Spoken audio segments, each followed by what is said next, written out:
Wind howled through the splintered floorboards of the rotting cabin, carrying the bitter promise of a frozen grave. 19-year-old Juliet Miller clutched her father's rusted shotgun, her breath pluming in the freezing dark. She was entirely alone, miles from the nearest settlement, with nothing but half a sack of flour and sheer stubbornness keeping her alive. Then came the knock, not the rhythmic tapping of a neighbor, but the desperate, heavy pounding of a massive man with nowhere left to run. The Colorado winter of 1886 was a beast that did not merely bite, it swallowed the world whole. High up on the desolate slopes of Pine Ridge, the snow had been falling without pause for 3 days, burying the trails and suffocating the pine trees under crushing weights of white. Inside her small drafty cabin, Juliet Miller sat huddled near a hearth that offered more smoke than warmth. Since her father Thomas had succumbed to a lung infection early in the autumn, Juliet had been fighting a losing battle against the mountain. She was 19, slender, but hardened by a life of relentless frontier labor. Her hands were calloused, her dresses worn thin at the elbows, and her larder was terrifyingly bare. The last of the dried venison was gone. The cornmeal was down to a few gritty handfuls.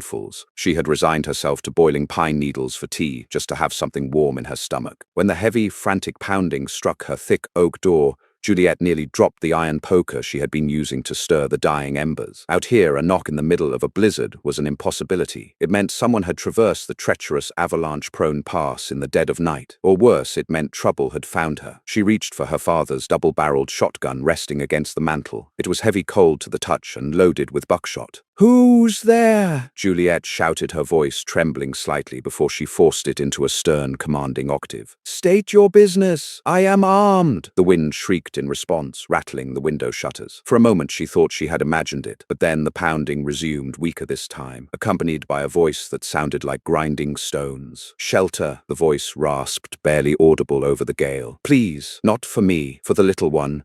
Juliet's grip on the shotgun faltered. The little one, against her better judgment, against every rule of survival her father had drilled into her. She unlatched the heavy iron bolt. The wind instantly kicked the door inward, nearly knocking her off her feet. A swirl of blinding snow filled the entryway, and standing in the center of it was a titan of a man. He was easily over 6 feet tall, draped in thick, frost-covered bear pelts, and a heavy canvas duster that was frozen solid at the hem. A thick, unkempt beard obscured his jaw, and a wide-brimmed leather hat sat pulled low over his eyes. He looked like a wild beast that had stepped straight out of the mountain's dark mythology. But it was what he held in his arms that made Juliet lower the shotgun entirely. Clutched tightly against his massive chest was a bundle of heavy wool blankets. Beneath the folds, Juliet caught sight of a pale, shivering face. A little girl, no older than 6, her lips tinged blue, her eyes squeezed shut in the grips of a terrible fever. "She's freezing to death," the mountain man said, his piercing grey eyes locking onto Juliet's. There was no threat in his gaze, only a terrifying, raw desperation. "Let us in. I have money. I'll pay whatever you ask." "I don't want your money," Juliet said quickly, stepping aside and pulling the door open wider. "Get her by the fire, quickly." The man ducked to clear the doorframe, bringing with him the smell of pine resin, wet wool, and old leather. He moved with surprising gentleness for a man of his size, dropping to his knees before the hearth and carefully unwrapping the child. Juliet rushed to secure the door, throwing her weight against the wind to push it shut and slide the bolt home. When she turned back, she saw the true extent of their misery. The man's hands were raw and blistered from frostbite, yet he ignored his own pain, furiously rubbing the little girl's arms to stimulate blood flow. She slipped into the icy shallows of the creek 2 miles back. He muttered, his voice trembling, not from the cold, Juliet realized, but from fear. "I got her out, but the cold, it set in too fast." "Move," Juliet ordered, dropping to her knees beside him. She tossed the shotgun onto the bed and grabbed the last thick quilt she owned. "Rubbing her skin when it's this cold will tear the tissue. We need to warm her slowly from the inside out." The mountain man hesitated, his massive frame tensing defensively, as if he expected Juliet to harm the child. For a split second, Juliet saw a flash of pure, dangerous instinct in his eyes. "If you want her to live, you have to trust me," Juliet said, holding his gaze without flinching. Slowly, the tension left his shoulders. He backed away, giving Juliet room. For the next hour, the cabin was a flurry of desperate, silent work. Juliet stripped the frozen, sodden clothes from the little girl, wrapping her tightly in the dry, worn quilt. She placed heated stones from the edge of the hearth near the child's feet and chest. Then she took her very last reserve of water, boiling it in a small cast-iron pot, adding a precious pinch of dried willow bark and a spoonful of honey her father had harvested the previous summer. Here, Juliet whispered, lifting the girl's head and bringing the tin cup to her blue lips. Drink, sweetie, it's warm. The girl groaned, her eyelids fluttering. She swallowed weakly, coughing before drinking a little more. Slowly, agonizingly, the terrifying blue hue began to fade from her lips, replaced by the flushed red heat of a recovering body fighting off the chill. Juliet let out a long breath she hadn't realized she was holding. She laid the child back down on the rug near the fire. Only then did she look up at the mountain man. He was slumped against the log wall, watching Juliet with an unreadable expression. His bare pelt coat lay discarded on the floor, revealing a broad chest covered by a worn flannel shirt and heavy leather suspenders. Now that the snow had melted from his face, she could see a jagged, terrible scar running from his left ear down to his collarbone. He looked dangerous. He looked like a man who had killed and perhaps enjoyed it, yet there were tears in his eyes. "You saved her," he said softly, the rough gravel of his voice catching. "She's strong," Juliet replied, sitting back on her heels and wiping sweat from her forehead. "She just needed a fighting chance. I'm Juliet Miller." "Caleb," he said simply. He did not offer a surname. He gestured to the sleeping girl. "And this is Lily. Is she your daughter?" Juliet asked. Caleb's jaw tightened. He looked away, staring into the flickering flames of the hearth. "Something like that." The storm raged relentlessly through the night, a symphony of violence against the fragile wooden walls of the cabin. But inside, a strange, tense peace had settled. Lily slept soundly, her breathing evening out, as the willow bark tea worked its way through her tiny system. Juliet sat in her father's old rocking chair, keeping a watchful eye on the fire. Across the small room, Caleb sat on the floor, his back against the door, his long legs stretched out before him. He had refused the bed, insisting he needed to be near the entrance. A heavy Colt revolver rested on his thigh, its polished cylinder gleaming in the firelight. Juliet couldn't help but study him. He was a man composed entirely of hard lines and rough edges. His boots were heavily scuffed, his clothes mended with clumsy, thick stitches, and yet the Winchester rifle resting beside him was pristine, featuring an intricate silver engraving of a hawk on the stock. It was a rich man's gun in a poor man's hands. "You should sleep, Miss Miller," Caleb said suddenly without opening his eyes. Juliet jumped slightly. "I'm fine. If the fire dies down, the cold will creep back in. Lily needs the heat." Caleb opened his eyes. In the dim light, they looked like polished slate. He stood up, towering until his head nearly brushed the low ceiling beams. He walked over to the wood box, picked up 3 thick logs, as if they weighed nothing, and arranged them perfectly in the hearth to ensure a slow, steady burn. "I'll watch the fire," he said. "You've given up your bed, your medicine, and your time. Let me do this." Juliet hesitated. She was exhausted, her bones aching from days of rationing food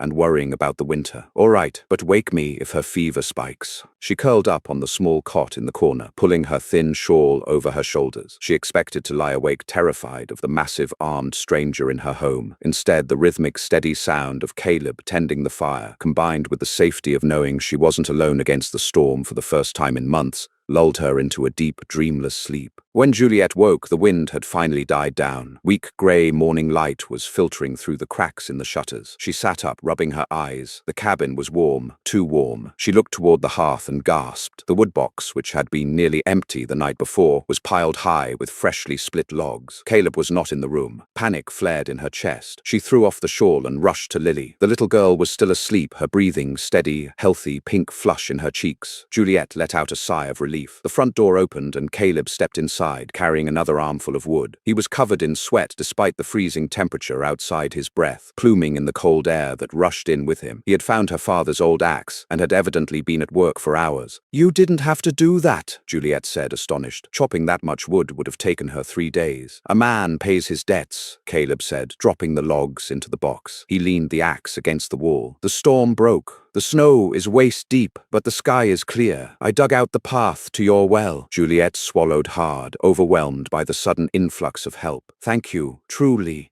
A soft groan from the floor interrupted them. Lily was stirring. Her small hands rubbed her eyes, and she sat up, looking around the unfamiliar cabin in confusion. Her gaze found Caleb, and her face lit up. "Caleb," she cried out. "Wait," Juliet thought. "Not Pa, Caleb." The giant mountain man crossed the room in 2 strides, dropping to his knees and pulling the little girl into a fierce embrace. "I'm here, Firefly. I'm right here. You're safe."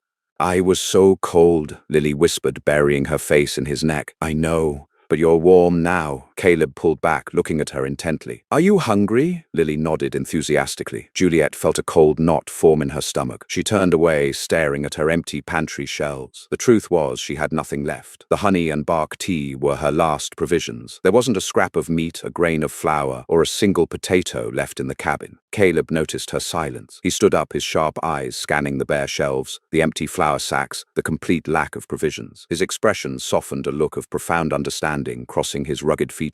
"You gave us your last," he stated. It wasn't a question. Juliet lifted her chin proudly, refusing to show shame. She was a sick child. It was the right thing to do. Caleb reached into his heavy coat and pulled out a small, heavy leather pouch. He tossed it onto the wooden table. It landed with a loud metallic clinking sound. "Coins, gold coins." "Take it," Caleb said. "There's an outpost about 4 miles east of here. Miller's Crossing, right?" "Yes," Juliet said, staring at the pouch. "But I can't take your money. It's too much." "It's not charity, Miss Miller. It's survival. We need food, and I cannot go down to that town." He paused, a dark shadow crossing his face. "I have an aversion to crowds. Buy bacon, flour, beans, coffee, whatever you need. Keep the rest." Juliet hesitated, but the rumble of her own empty stomach and the sight of Lily looking up at her with big, expectant brown eyes broke her pride. She nodded, grabbed her heavy woolen coat, and secured her boots. "Lock the door behind me," Juliet said. "I'll be back before noon." The trek to Miller's Crossing was agonizing. The snow was blindingly bright under the morning sun, and every step required immense effort to push through the heavy drifts. But Juliet's mind was racing, fueled by the mystery of the man in her cabin. Who was Caleb? He had the rough hands of a laborer but the gold of a banker. He carried a little girl who didn't call him father, yet he loved her with a ferocity that was palpable. And why couldn't he go into town? Miller's Crossing was barely a town, just a collection of 5 rough-hewn buildings huddled around a crossroads. The largest was Jebediah Lawson's general store and post office. When Juliet pushed open the door, the bell jingled loudly. The store smelled of tobacco, salted pork, and damp wool. A few local miners and trappers were gathered around a potbelly stove, nursing cups of black coffee and speaking in hushed, excited tones. Jebediah, a balding man with wire-rimmed glasses, looked up from the counter and smiled. "Abby, Lord girl, I thought the winter had finally claimed you. You look half-starved." "I'm fine, Mr. Lawson," Juliet said, stepping up to the counter. She placed one of the gold double eagles from Caleb's pouch on the wood. Jebediah's eyes went wide. The men by the stove stopped talking and turned to look. "I need supplies," Juliet said, keeping her voice steady despite the sudden uncomfortable attention. "A side of bacon, a 10-pound sack of flour, sugar, coffee, and beans." Jebediah picked up the gold coin, biting it out of habit before slipping it into his apron. "Must have found a hidden stash out there at your daddy's place. I'll get your things." As Jebediah turned to fill her order, Juliet walked over to the stove to warm her hands. That was when she noticed what the men had been staring at before she walked in. Nailed to the support pillar in the center of the room was a freshly printed wanted poster. The ink was dark and sharp, clearly produced in a big city and brought in by the morning stagecoach. Juliet's blood turned to ice in her veins. Wanted dead or alive, $10,000 reward. The charcoal sketch on the poster was detailed and undeniable. It was a man with a heavy beard, piercing eyes, and a jagged scar running from his left ear down his jawline. Caleb Ward, alias the Butcher of Cheyenne, wanted for murder, armed robbery, and the kidnapping of Miss Lillian Pendleton, daughter of Arthur Pendleton. Juliet couldn't breathe. The room seemed to spin. Lillian, Lily. "Terrible business, ain't it?" one of the trappers muttered, noticing her staring at the poster. "Arthur Pendleton owns the Pacific Union Railroad line. Man's richer than God. This outlaw Ward broke into his estate in Denver 3 days ago, shot 2 guards dead, and stole the man's 6-year-old daughter right out of her bed." "Why would he do that?" Juliet whispered, her voice trembling. "Ransom, mostly likely," the trapper spat, spitting tobacco juice into a spittoon. "Or revenge. Pendleton's men have been clearing out homesteaders by force to lay track, but stealing a little girl takes a monster to do something like that. Sheriffs formed a posse. They're sweeping the lower ridge today. Say they're going to hang him from the nearest pine when they find him." Juliet backed away from the pillar. Her mind was screaming at her to run to the sheriff. The man in her cabin was a murderer, a kidnapper. He had stolen a wealthy man's child, and she was harboring him. If the posse found him in her cabin, they would hang her as an accomplice. "Here you go, Abby," Jebediah said, hauling a heavy burlap sack onto the counter. "Your change is in there."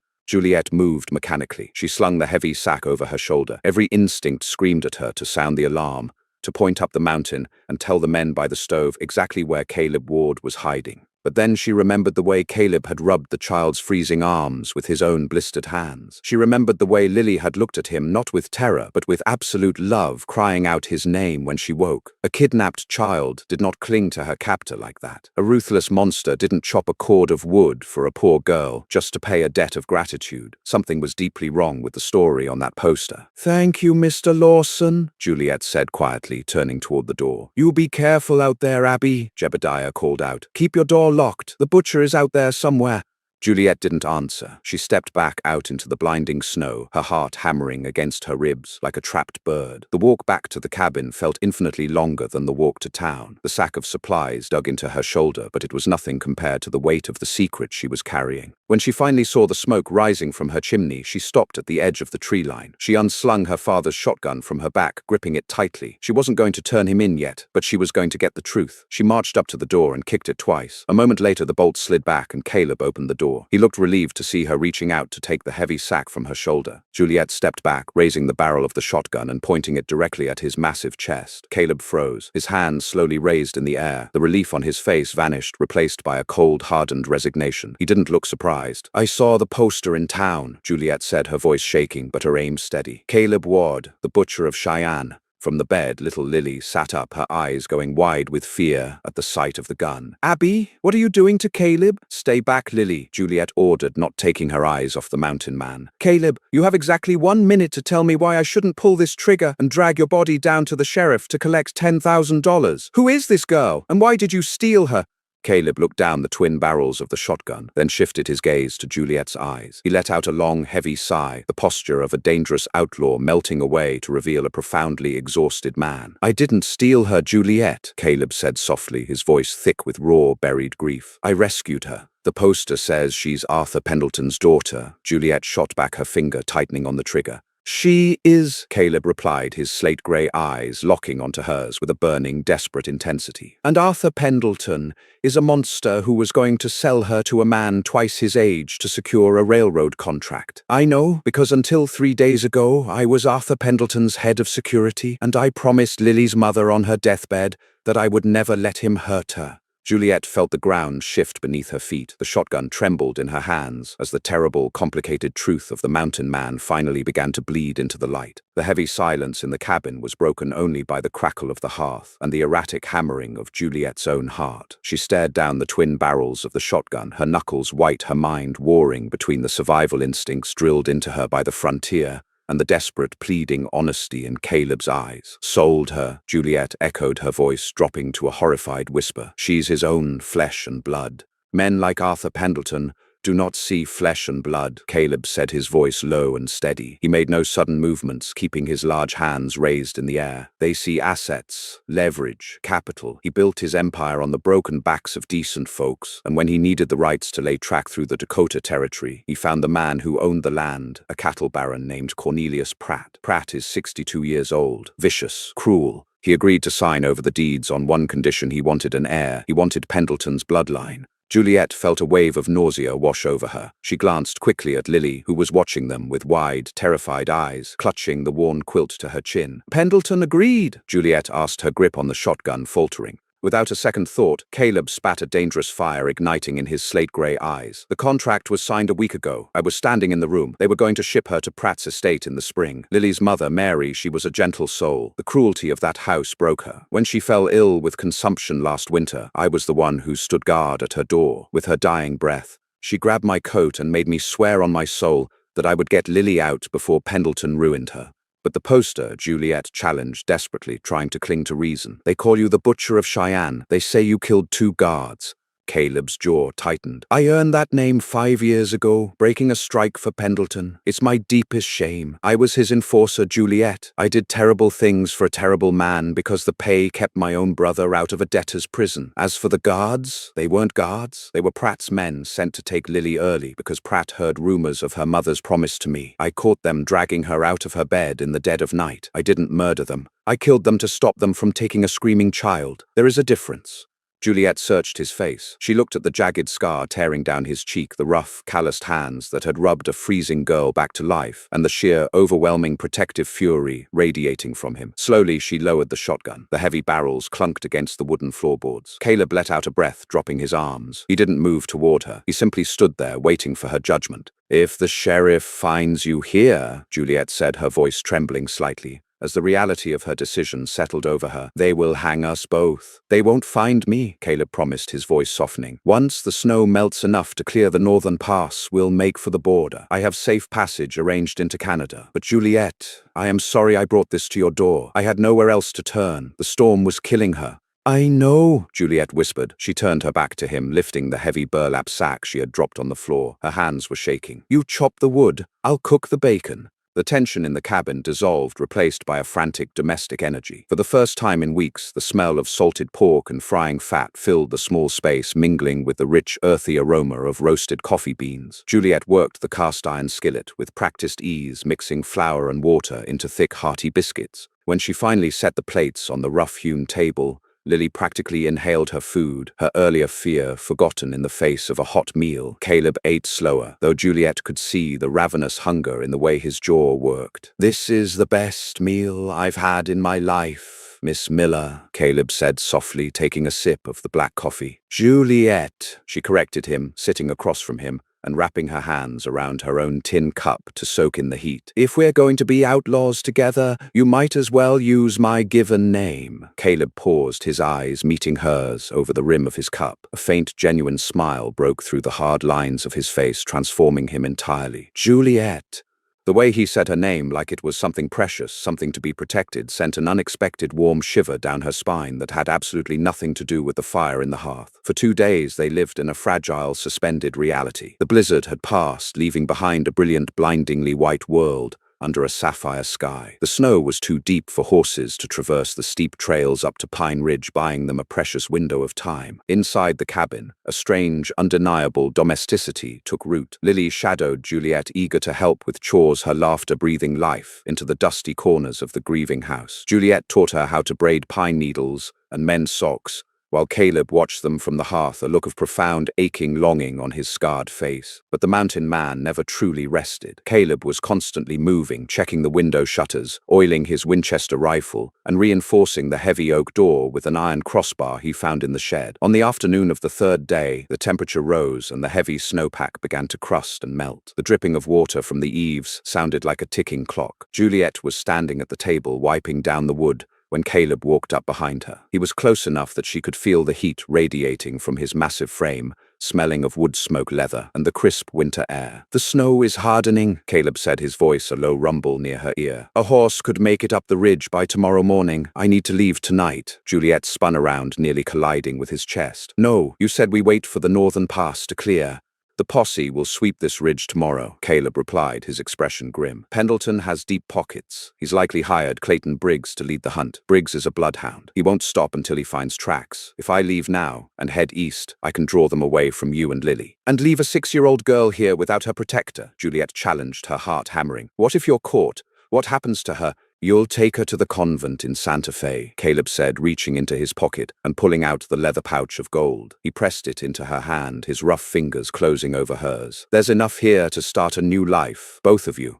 "I am not taking your blood money, Caleb," Juliet snapped, thrusting the pouch back at him. "And you are not walking out there to die in the snow. If Briggs finds your tracks leading east, he'll still search this cabin. He's a bounty hunter. He'll leave no stone unturned. If he finds me with Pendleton's daughter, he won't ask questions. He'll shoot me and take her." Caleb flinched as if she had struck him. The thought of Juliet coming to harm clearly agonized him. He looked down at her, his slate-gray eyes wide, searching her face. "I have brought death to your door," he whispered, stepping closer. "You are too good, too pure for this world, Juliet. I cannot let them hurt you." "Then stay and fight," she said fiercely, refusing to back down, refusing to break eye contact. "My father built this cabin to withstand Apache raiding parties. The walls are thick, We have choke points. Teach me how to use that rifle." Caleb stared at her, awe warring with terror in his expression. Slowly he raised a hand, his calloused thumb gently brushing a stray lock of hair behind her ear. His touch was impossibly light, a stark contrast to his brutal reputation. "You are a terrifying woman, Juliet Miller," he murmured, his gaze dropping to her lips for a fraction of a second before he pulled away, clearing his throat. "All right, grab the Winchester." For the next hour, the tension in the room shifted entirely. Caleb stood behind her, adjusting her stance. He placed one large hand on her hip to steady her, and his other hand over hers on the barrel of the rifle. "Keep the stock pulled tight into your shoulder," he instructed, his chest pressed lightly against her back. "If you leave space, the recoil will break your collarbone. Breathe in, let half the breath out. Squeeze the trigger, don't pull it."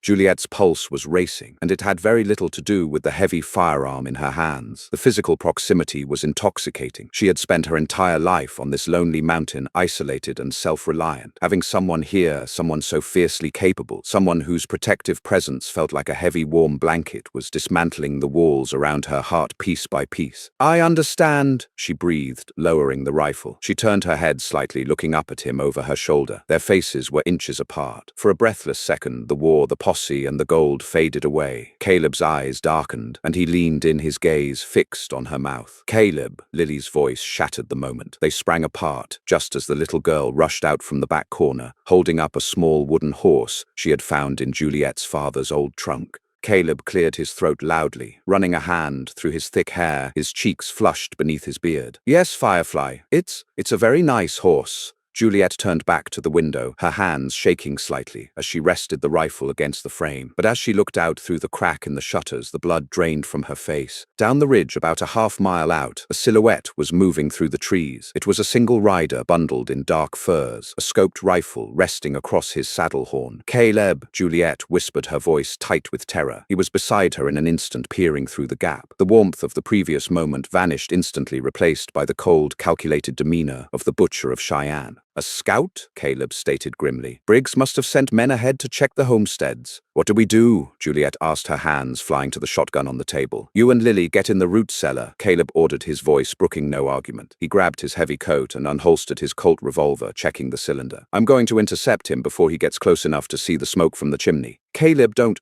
"Hide, Juliet," he said, turning to look at her one last time, his eyes burning with fierce resolve. "Whatever happens, do not open that cellar door." The cold bit into Caleb's skin the moment he slipped out the back door of the cabin, but he barely felt it. His mind was a hyper-focused map of angles, cover, and distances. The scout was approaching from the south, navigating the tree line where the snow was shallower. Caleb moved like a ghost through the pines, his massive frame belying his terrifying silence. Years of hunting men for Arthur Pendleton had honed his instincts into razor-sharp weapons. He knew exactly what this scout was doing. The man wasn't looking for a fight. He was looking for signs of life to report back to the main posse. If the scout saw the fresh tracks leading to the well or the smoke billowing from the chimney, he would fire a signal shot, bringing Briggs and 20 heavily armed men descending upon them. That could not happen. Caleb crouched behind the thick trunk of a fallen blue spruce, 50 yards from the cabin. The crunch of hooves on crusty snow grew louder. Through the pine needles, Caleb saw the rider. It was a man named Hollis, a nasty piece of work, who used to run with a gang of rustlers down in Texas. Pendleton hired men like Hollis because they didn't ask questions when told to burn a farmer out of his home. Hollis paused his horse at the edge of the clearing. He pulled a brass spyglass from his coat, raising it to his eye to inspect Juliet's cabin. Caleb knew he couldn't use his gun. A gunshot would echo for miles across the mountain basin. He had to do this the hard way. Taking a deep breath, Caleb slipped his hunting knife from its sheath. It was 12 inches of tempered steel, the blade dark and heavy. He waited until Hollis turned his horse slightly to navigate a deep snowdrift, his attention focused on keeping the animal steady. Caleb surged out from the cover of the spruce. He covered the distance in 3 massive strides. The horse spooked, rearing up with a whinny of alarm. Hollis shouted, dropping the spyglass and reaching for the revolver on his hip.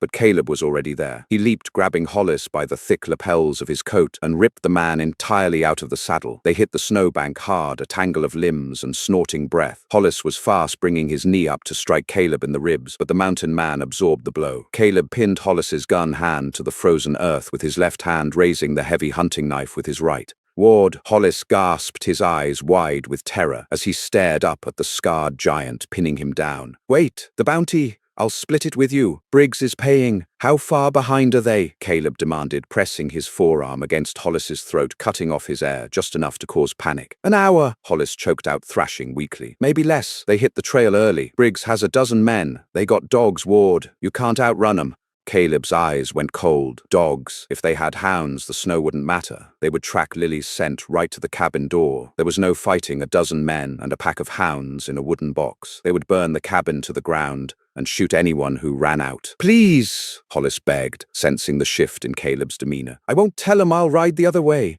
Caleb looked down at the man. Years ago, the butcher of Cheyenne wouldn't have hesitated. He would have dragged the blade across Hollis's throat without a second thought to protect his employer's interests. But Juliet's face flashed in his mind, her fierce morality, her pristine, courageous heart. He didn't want to bring murder to her doorstep. With a swift, brutal motion, Caleb brought the heavy brass pommel of his knife down on Hollis's temple. The scout's eyes rolled back and he went limp in the snow. Caleb quickly disarmed the unconscious man, throwing his revolver and rifle into the deep snowdrifts. He grabbed the reins of Hollis's horse, tying the animal securely to a tree further into the woods, so it wouldn't wander toward the cabin. He bound Hollis's hands and feet with a length of rough rope from the saddlebag, stuffing a rag into his mouth. The man would wake up with a terrible headache, and it would take him hours to wriggle free, but he would live. Caleb sprinted back to the cabin, bursting through the back door. Juliet! He roared. The floorboards near the hearth shifted, and the root cellar door swung upward. Juliet emerged, clutching her shotgun, her face pale. Lily was right behind her, trembling. Are you hurt? Juliet asked, her eyes scanning Caleb for blood. No, Caleb said, already moving toward the bed to grab the heavy wool blankets. But we have less than an hour. Briggs is coming,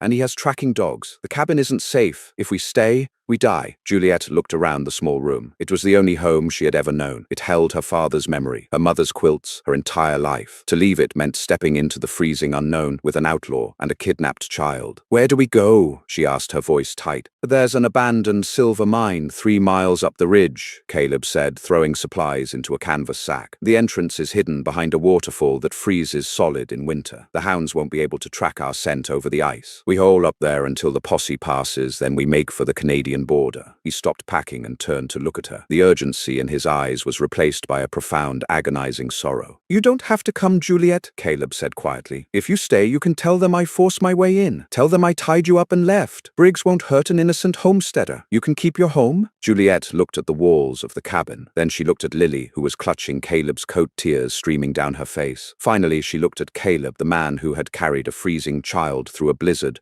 who chopped wood to pay a debt, who had looked at her with more respect and tenderness than anyone ever had. She walked over to the table, grabbed her father's shotgun, and shoved it into her heavy canvas pack. Briggs might not hurt an innocent homesteader, Juliet said, locking her eyes onto Caleb's. But I am not innocent anymore. I'm harboring the butcher of Cheyenne. She hoisted the pack onto her shoulder. Let's go. The ascent up Pine Ridge was a brutal, lung-burning ordeal. Caleb took the lead, using his massive frame to plow a trench through the waist-deep snowdrifts. Juliet followed in his wake, holding Lily tightly by the hand, her heavy canvas pack digging viciously into her shoulders. The wind had picked up again, though not with the fury of the blizzard, whipping granular snow against their faces like tiny shards of glass. Behind them, echoing up from the valley floor, came the sound Juliet had been dreading. It was faint at first, a mournful wail carried on the breeze, but it grew steadily more distinct. Hounds. They've found the cabin, Caleb said, pausing for a fraction of a second to look back down the mountain. His slate-gray eyes were hard, calculating the distance. Briggs is moving fast. We have to push harder, Juliet. I can do it, she gasped, though her legs felt like lead. She scooped Lily up, settling the little girl on her hip despite the screaming protest of her muscles. Keep moving. They climbed for another hour into the craggy, treacherous upper elevations of the ridge. The pine trees grew sparse, replaced by jagged granite outcroppings that looked like the teeth of some great buried beast. Finally, Caleb veered sharply to the left, navigating a narrow ledge that clung precariously to the side of a sheer cliff. At the end of the ledge, a massive overhang of rock jutted out, and plunging down from it was a frozen waterfall. It was a magnificent, terrifying sight, a cascade of thick, translucent blue ice suspended in time. Caleb didn't stop. He stepped directly onto the slick ice at the base of the fall, using the butt of his Winchester rifle to smash a jagged hole through a thin curtain of icicles on the right flank. He disappeared into the darkness behind the frozen wall. Come on! His voice echoed out from the hollow space. A large, calloused hand reached through the gap. Juliet passed Lily through first, then grabbed Caleb's hand. He pulled her inside effortlessly. The cavern behind the weeping wall was surprisingly vast. It was the entrance to an old abandoned silver claim bored directly into the heart of the mountain. The air inside was freezing yet completely still, devoid of the biting wind. The thick wall of blue ice refracted the weak afternoon sunlight, casting a ghostly sapphire glow over the rough-hewn stone walls. "We go deeper," Caleb instructed, lighting a sulfur match that flared bright yellow in the gloom. He found an old, half-rotted timber support and sparked a makeshift torch. They walked for 50 yards into the belly of the earth until the tunnel widened into a small staging cavern. Rusted picks and a collapsed wooden ore cart lay forgotten in the corner. More importantly, the cavern was dry, insulated by tons of rock. Caleb immediately set to work. He gathered splintered wood from the collapsed cart and built a small, tight fire. "The smoke will drift up the main shaft," he explained, pointing to a dark vertical tunnel above them. "It won't seep out the front. We can stay warm." As the fire crackled to life, casting dancing orange shadows against the rock, the sheer adrenaline that had been keeping Juliet upright suddenly evaporated. Her knees buckled, and she collapsed onto a spread-out blanket, her chest heaving. Lily curled up beside her, exhausted, and was asleep within minutes, the steady warmth of the small fire lulling her into safety. Caleb knelt beside Juliet. He set his rifle aside and gently took her freezing hands in his. His large thumbs rubbed over her raw, bruised knuckles. "You did remarkably well, Juliet," he murmured, his voice a low, soothing rumble in the quiet cavern. "Most men would have broken on that climb." "I am not most men," she managed to say, offering a weak, trembling smile. "No," Caleb agreed softly, his eyes tracing the contours of her face in the firelight. "You are not. You gave up your home for a man you met 3 days ago." "I didn't do it for the man," she deflected, though her heart was hammering a frantic rhythm against her ribs. "I did it for the girl." "Liar," Caleb whispered. He didn't move away. The space between them seemed to shrink, charged with an undeniable heavy gravity. Caleb reached up his rough fingers, gently brushing the snow from her hair. His touch was incredibly reverent, as if he were handling something fragile and holy. "When I left Denver," Caleb said, his gaze locked onto hers, "I thought my life was over. I thought my only remaining purpose was to get Lily to safety, and then I would welcome whatever bullet found me. I have lived a violent, ugly life, Juliet. But you, looking at you, makes me want to live a good one." Juliet's breath hitched. She could see the scars of his past etched into his skin, but beneath the terrifying exterior of the Butcher of Cheyenne, she saw only a fierce, unwavering protector. She leaned forward, closing the final inch between them. Their lips met in the flickering firelight. It wasn't a hesitant kiss. It was desperate, fueled by the adrenaline of their escape and the raw, undeniable connection that had forged between them in the crucible of the cabin. Caleb's massive hand cupped her jaw, his thumb stroking her cheek as he pulled her closer. He tasted like coffee, cold air, and something dangerously masculine. Juliet wrapped her arms around his thick neck, anchoring herself to the only solid thing left in her world. When they finally broke apart, breathless, Caleb rested his forehead against hers. "If we make it to Canada," Caleb rasped, his voice thick with emotion, "I swear to you, I will build you a house twice as strong as the one you left behind." "You better," Juliet whispered, a tear slipping down her cheek, "because I'm going to need a bigger kitchen." But the tender moment was suddenly shattered by a sound that made the blood freeze in their veins. From the tunnel entrance 50 yards away came the frantic, echoing barks of hounds, followed by the heavy crunch of boots on ice. Caleb was on his feet in a microsecond, the Winchester rifle snapped to his shoulder. He moved with a terrifying fluidity, kicking dirt over the small fire to douse the flames, plunging the cavern into suffocating darkness. "Get behind the ore cart," Caleb hissed. "Keep Lily's face pressed against your chest. Don't let her make a sound." Juliet grabbed the sleeping child, pulling her into the shadowy alcove behind the heavy wooden timbers of the cart. She drew her father's shotgun from her pack, her hands shaking as she pulled back both heavy hammers with a loud clack-clack. Down the tunnel, the faint blue light of the entrance was suddenly obscured by dark, moving silhouettes. "Hold the dogs back," a harsh, grating voice echoed down the stone corridor. "They're in here, I can smell the smoke." It was Clayton Briggs. Even in the dark, Caleb recognized the cadence of the notorious Pinkerton-turned-bounty hunter. Briggs was a man who enjoyed his work a little too much. "Caleb Ward," Briggs shouted, his voice bouncing off the cavern walls. "There ain't no back door to this hole. The mountain has you boxed in. Send the girl out, throw your iron down, and walk out with your hands on your head. You have my word. You'll reach the hanging judge breathing, 'I Lily? Caleb didn't answer. He pressed his back against a jagged rock pillar, his finger resting lightly on the trigger of the Winchester. I know you can hear me, Ward. Briggs continued, taking a few cautious steps down the tunnel. Several men followed him, their silhouettes illuminated by the blue ice behind them. It's a crying shame what happened. Arthur Pendleton is right torn up about it. He told the marshals that when you broke into his house, you didn't just steal little Lily. He said you killed her. Juliet gasped softly in the dark. Beside her, Lily trembled, burying her face into Juliet's coat. That's right, Briggs called out, a cruel sneer evident in his voice. Pendleton's putting it in all the papers. Says the poor child is dead at the hands of a monster. Which means, Ward, we ain't here for a rescue. Cornelius Pratt cancelled the railroad contract the second he heard the girl was gone. Pendleton's furious. He doesn't want her back. He wants a body to prove his story. The sickening reality washed over Juliet. Arthur Pendleton was covering his tracks. If Lily returned alive, she might speak of the contract of Pratt, of her father selling her, but a tragic kidnapping ending in murder that absolved Pendleton of his business failure and painted him as a grieving victim. Briggs wasn't here to save Lily. He was here to execute them both. Josiah, Briggs barked to one of his deputies. Light a stick of dynamite, toss it down the shaft. Let's see if we can bring the roof down on this rat. Caleb knew he couldn't wait any longer. A dynamite blast in an unstable silver mine would bury them alive. He stepped out from behind the pillar, leveling the Winchester. Briggs! Caleb roared, his voice a thunderous crack that shook the cavern. Before the bounty hunter could react, Caleb squeezed the trigger. The rifle boomed in the confined space, a blinding flash of muzzle flare illuminating the dark. The deputy holding the dynamite screamed as Caleb's bullet shattered his collarbone. The unlit explosive tumbled to the stone floor. Chaos erupted. The posse returned fire blindly into the dark. Bullets pinged off the stone walls, showering sparks and stinging shards of rock into the air. Caleb pumped the lever of his Winchester, firing 3 more rapid shots. 2 more men dropped screaming in the confined space. Fall back to the ice, Briggs yelled, dragging his wounded deputy toward the entrance. Pin him down!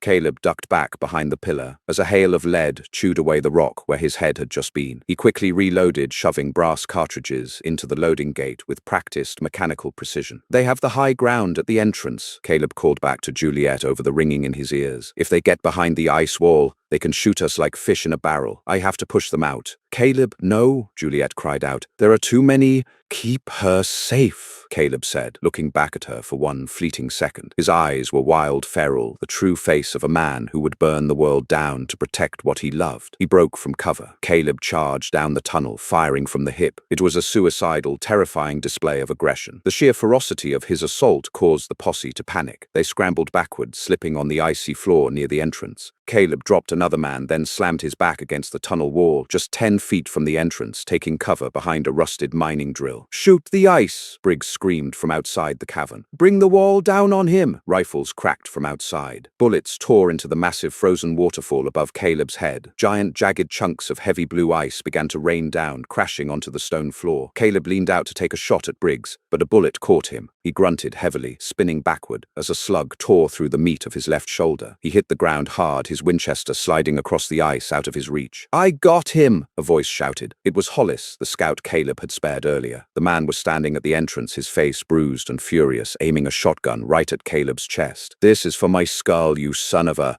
A deafening booming explosion echoed from the back of the cavern. Hollis was violently thrown backward, lifted completely off his feet by a wall of buckshot. He crashed through the remaining icicles at the entrance and vanished over the snowy ledge. Caleb gasped, clutching his bleeding shoulder, and looked back down the dark tunnel. Juliet was standing 20 feet behind him. She had left the safety of the ore cart. The heavy twin-barreled shotgun was pressed tightly to her shoulder, smoke pouring from the right barrel. Her face was pale, but her hands were rock-steady, her eyes burning with a fierce protective fire that matched his own. Juliet, Caleb shouted. Shoot the arch.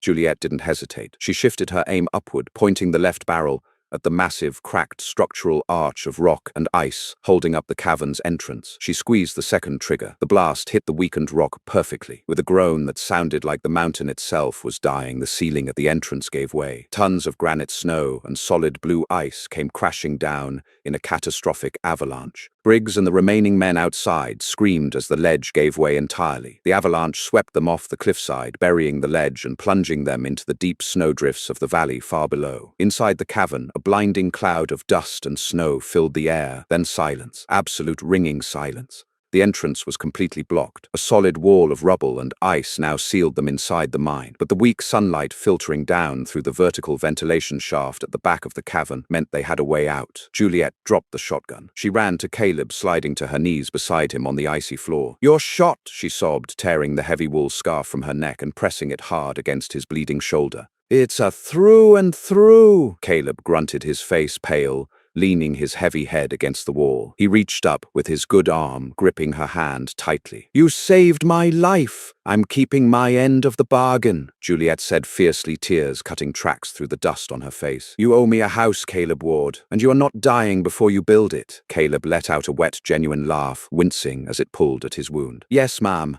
The journey through the ventilation shaft was agonizing, but it delivered them to the other side of the mountain, miles away from where the posse had been buried. For the next month, they moved like phantoms through the high country. They did not go down to the towns. They traveled by night, surviving on wild game Caleb managed to trap with his good arm and the fierce, unbreakable grit Juliet possessed. Caleb's wound, tended daily by Juliet's careful hands, slowly healed into a thick, angry scar, joining the tapestry of survival written on his skin. It was a grueling, miserable trek across the Dakota plains, heading steadily north. But every night when they huddled around a small, hidden fire, the misery was eclipsed by the quiet, profound love growing between them. They were no longer a homesteader and an outlaw. They were a family forged in ice and gunpowder. By late April of 1886, the snow had melted, giving way to the sprawling, endless green prairies of Assiniboia, just across the Canadian border. Here the long arm of Arthur Pendleton's wealth held no power. The Pinkertons had no jurisdiction. Here they were free. 2 years later, the sun sat low over the golden fields of wheat just outside of Fort Macleod. A warm breeze rustled through the tall grass, carrying the scent of pine and fresh earth. Juliet stepped out onto the wide, sturdy porch of a newly built timber-frame farmhouse. It was twice the size of her father's cabin, with tightly sealed windows, a massive stone hearth, and a kitchen big enough to dance in. She dried her hands on her apron and smiled. In the yard, Caleb was lifting an 8-year-old Lily high into the air, the little girl shrieking with pure, unadulterated joy. Caleb's beard was neatly trimmed, and the harsh, dangerous lines of his face had softened. The butcher of Cheyenne was dead and buried on Pine Ridge. In his place stood a farmer, a husband,